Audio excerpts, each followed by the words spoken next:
Мы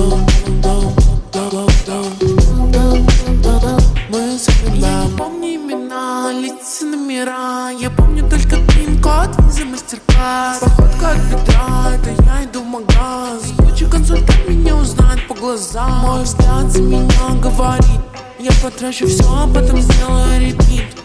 Мой муж за меня разрулится. Он такой крутой, на руле мне безлимит. Это сладкая жизнь, как клубника в шоколаде. Люди говорят: ну сколько можно тратить? Не отходя от кассы, я говорю им: хватит. Не предлагай мне скидку, ты что, не в адеквате? Однажды я уехала тусить в Турцию, потеряла сумку, паспорт, да и